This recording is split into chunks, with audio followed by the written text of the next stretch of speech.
لكل حدا عم يدور على أطقم كنبة تقيلة وبسعر مناسب، ركز كتير منيح باللي رح تشوفه بالفيديو. ونصيحة، الطقم اللي بيعجبك اعمل له سكرين شوت حتى تيجي معرضنا تشوفه وتجربه بنفسك. بس قبل ما أعرض لك التشكيلة المتاحة لازم أعرفك على كم شغلة مهمة بنقدم لك إياها. أول شيء، أطقم الكنب عنا مكفولة كفالة حقيقية على الخشب وعلى القماش وعلى الاسفنج. وتاني شيء، الطقم اللي بتطلبه تقدر تختار له اللون اللي بيناسب ذوقك والقماش اللي بتعجبك.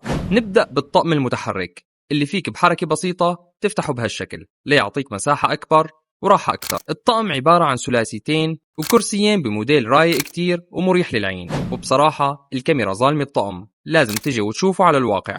ننتقل للطقم اللي كل الخشب اللي شايفه ظاهر فيه هو خشب زان، ورح تلاقي ظهرية الكنب منفصلة بحيث لو حبيت تكبر المساحة أكتر.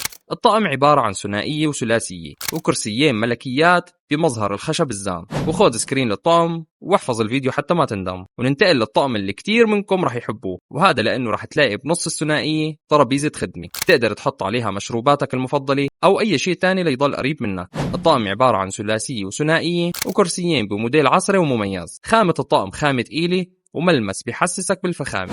المعرض فيه أكثر من 20 موديل، بس رح اكتفي أنا بعرض 3 موديلات حتى تيجوا وتشرفونا وتشوفوا باقي التشكيلة المتاحة. رح بتلاقونا بحمص، باب تدمر، شارع المفروشات، عند دوار فدعوس، معرض مفروشات الحموة.